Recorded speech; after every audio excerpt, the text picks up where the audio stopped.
We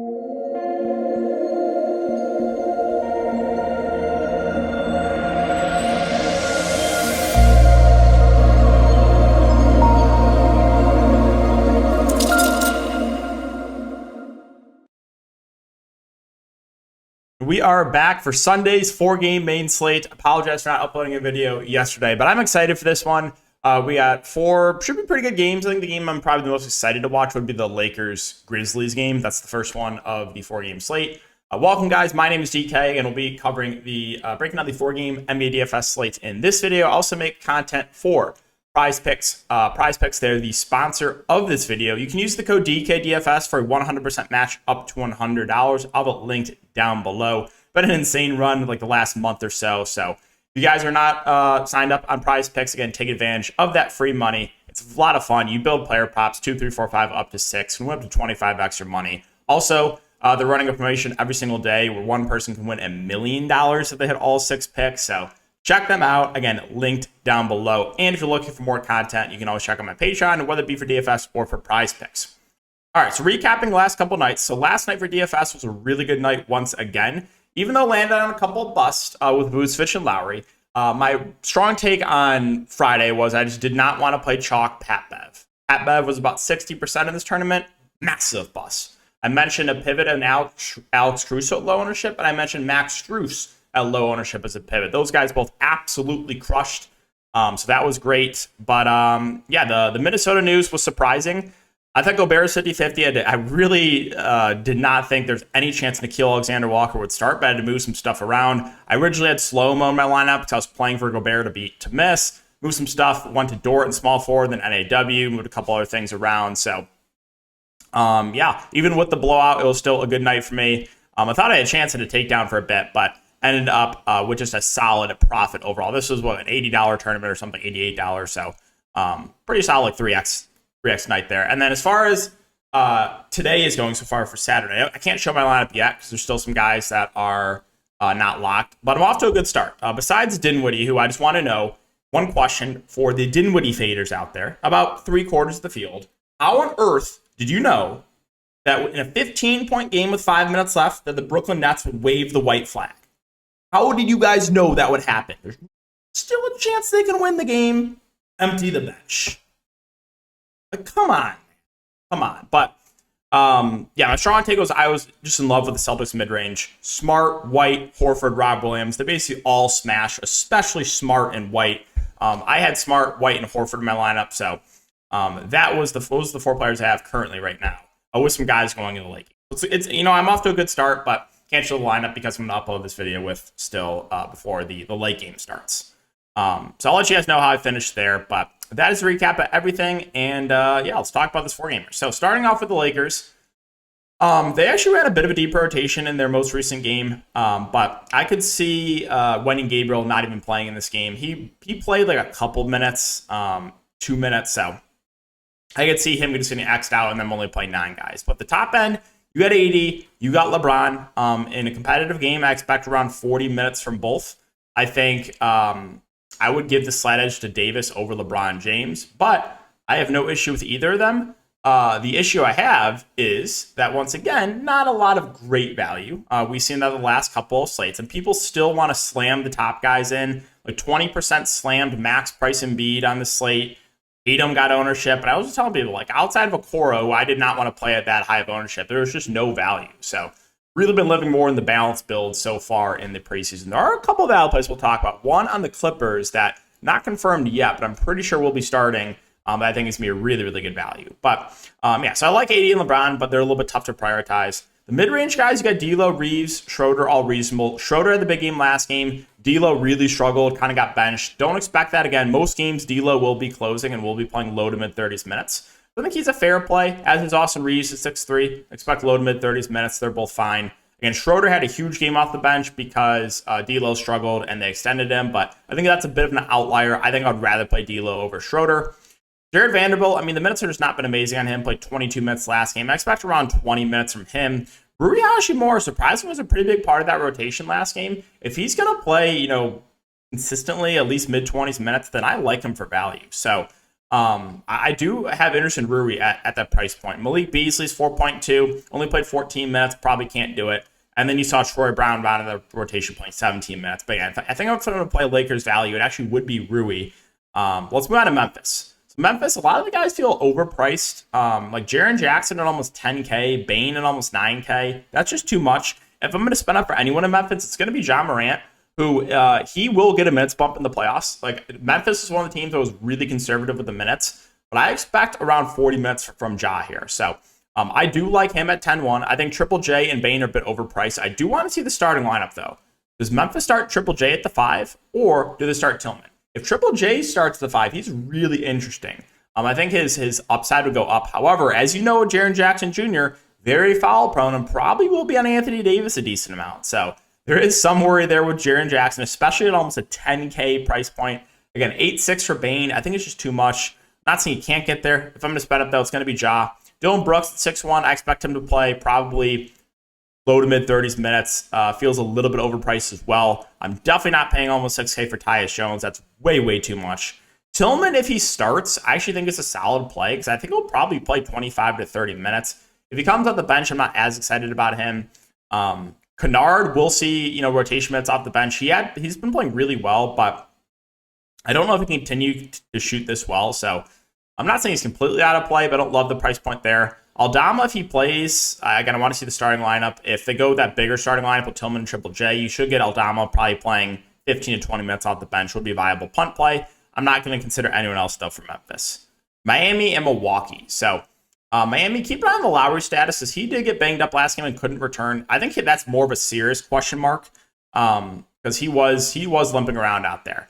Now, as far as the top end guys go, you got Jimmy, you got Bam, you got Hero. My only concern with these guys is potential blowout. But if the game's just competitive, you should get close to 40 minutes from all these guys. You got 43 minutes from Jimmy last game. So I like the price points on these Miami guys. My only concern is the potential blowout. But yeah, 6-7 for Hero, 7-7 for Bam, 8-8 for Jimmy. I like the price points on all those guys. The only concern is on the road in Milwaukee, can this team keep it competitive? Lowry, if he plays, I think is fine. Again, only played 20 minutes last game, but he was banged up. If Lowry can't go, you should have gave Vincent playing a lot more, but 27 minutes last game, didn't do anything. But I think I would have some interest in Vincent if Lowry does not play. And then I talked about Strus in the stream. It was not more so of like, oh, I love Max Strus. It was more so, I like Max Strus at his ownership, right? And I didn't want to play chalk Pat Bev. That was the whole argument, was like, why was Pat Bev getting so much ownership and why was no one playing Max Strus? We talked about, I was like, if Max Strus makes a shots, he has a ceiling. If he makes a shots, they'll extend him. Sure enough, he said like a career game went for 40 plus fantasy points. Now that's clearly an outlier, right? You're not going to get that again from Max Strus. But if he's knocking down his shots, he is a guy that can give you 30 plus fantasy points. So he's interesting. I'm curious what the ownership will be on him. Martin at 4.9 will be in the rotation. Probably play high 20s minutes. He's okay. And then I'm not going to get into anyone else. I know Kevin Love played a bit last game, but he's just going to get cooked in the pick and roll when he's out there. So I'm just not even going to Love. Milwaukee. So I expect Middleton to be available. I expect Grayson Allen to be available. So I'm not really super worried there. As far as the rotation goes from Milwaukee, well, you're going to get the starters of Giannis, Strub, Middleton, Lopez, Allen. You're going to get Portis off the bench. You're going to get Carter off the bench, Ingles off the bench. I think Crowder off the bench. I think that'll be the 9-man rotation. I'm not sure you see Connaughton. I don't think you see Dragic. So I think those will be the nine guys that play. Now, Giannis, Miami historically defends him pretty well, but again, if you are comfortable with enough value plays, definitely can look to Giannis. The ceiling's always there, even in a tougher spot. Drew 8.5, Middleton 8K, both reasonable. I don't love the price points in either, but they're viable. I think my favorite play of the starters actually would be Brook Lopez at 6.6, because his minutes have just been way up this season. I think he's going to play mid-30s minutes, so I actually do kind of like Brook Lopez at that price point. I think Bobby Portis is overpriced, even though I love me some Bobby Portis. I don't think he's going to play enough for me to get to him. And then value, there's a couple guys I think actually are in play. Grayson Allen, 4.5. He's one of those guys similar to Max Strus, right? He's score independent. If he's making a shots, they can extend him and play him close to 30 minutes. If he's missing a shots like he has the last couple games, they can really limit him. So I'm intrigued by Allen by value. I think for value, I kind of have interest in Joe Ingles too. I think we're going to see on average low 20s minutes from him. 20, 28, 24, 18 minutes over the last 4 games. And he's a guy that can stuff the stat sheet. So not a lot of value I feel good about. But I think Ingles is one of the guys that I have a little bit of interest in. I'm not going to get to Crowder or Carter, though. I don't think they play enough. I think Ingles or Allen would be the guys that look to. The Clippers. So I mentioned how there's one guy I think will be extremely popular. I've seen pictures at least of Robert Covington with a starter's practice jersey on. So I'm pretty sure they're going to start Robert Covington to defend Kevin Durant. If that is the case, then Covington's the best value on the slate, 3.5K. I think he will start for Batum. I think they'll go with the starting lineup of Westbrook, Eric Gordon, Kawhi, Covington, and Zubac. That's my guess. So if that is, in fact, right, then Covington is the best value at 3.5. If he starts, he probably plays at least mid-20s minutes, could play close to that 30-minute mark. So love Covington, assuming he starts. Why Leonard at 10-2? Kind of the same thing I'll say about the other spend-ups of like, yeah, he's going to be relied on a lot, but there's just not a lot of amazing value. Again, we talk about Covington, probably would be my favorite, assuming he does start. Westbrook at 8-2 is interesting to me. He's a guy that the minutes are not guaranteed. He's not guaranteed to close. If he struggles, they have closed without him before. But if you get the game where Westbrook plays high 30s minutes, he's a guy that can go for 50-plus fantasy points. So I do like his ceiling at that price point. Norman Powell at 5'7", he's probably going to play around 30 minutes off the bench. I think he's a pretty good mid-range play. I don't mind Zubac, who's been playing well. 25 to 30 minutes, I think, is a fair guess. I think he's another good play. Bones Highland, if you're fading Westbrook, you can maybe look to Bones, where like if they bench Westbrook, they can close with Bones. They've done it before. So he's a viable tournament play. Batum and Marcus Morris, I'm probably not going to get to unless one of them start, but I'm pretty sure they're going to start Covington based on what I've seen. And then Eric Gordon, 4-6, he's going to play probably low 20s minutes. Don't love it. And Plumlee will play the backup 5. He's not a bad point per minute guy. The Suns do run a bigger lineup, so if you get a full 48 split between Plumlee and Zubac, then that's appealing. But the Clippers have shown the tendency to go small, kind of spread it out. They could go Covington at the 5, so there always is some risk, with those Clippers bigs. Moving on to the Suns. So the only piece of news we're waiting on is Campaign. He's questionable. Now, I'm not sure what they'll do if Campaign's out. Will they just run like Shaman as the backup point? I don't think we would see Saban Lee in a game like this. I just don't think they would want to play him. But I could be wrong. So my guess is you probably just see some Shaman as the backup point if there's no Campaign. Now, playoff rotation, you're going to get the starters Booker, Durant, Paul, Aiden, Okogie. You're going to see Craig off the bench. You're going to see Biyombo off the bench. And I think you probably see at least one to two more of Ross, Shamet, Warren rotation. But top end guys, price points are down a bit on the main guys for the Suns and Booker and Durant. 9-1 for Booker, 9K for Durant. Those are pretty appealing price points as opposed to some of the other stars, 10 to 11K. So you should get close to 40 minutes from both Booker and Durant as long as the game stays competitive. I think I give the edge to Durant over Booker, but I like both the main Suns actually a good amount. I think Chris Paul, 7-1 in mid-30s minutes, looks decent, and I like DeAndre Ayton. So honestly, the whole Suns starting 5, or the main 4, I should say, I like the price points on all these guys. I know Aiden's kind of been quiet, but he probably plays low 30s minutes, reasonable price point. Okogie at 5K, could see 25 to 30 minutes. He's fine. And then off the bench, there's nothing I feel great about. Craig, I don't know, 20-ish minutes. Biyombo play the backup 5 at 4-3. I guess he's fine. And then I think you see probably a couple of like Ross, Shamet, Warren, if you want to take a dart on one of those guys. If Payne plays, maybe you only see one of this group of Ross, Shamet, Warren. And finally, Minnesota and Denver. So what I really want to see is, does Minnesota stick with that starting lineup? Do they stick with NAW? My boy, by the way, who has really turned it around this year, especially since being traded to Minnesota. You guys know I've been a huge NAW fan since he started in the Summer League.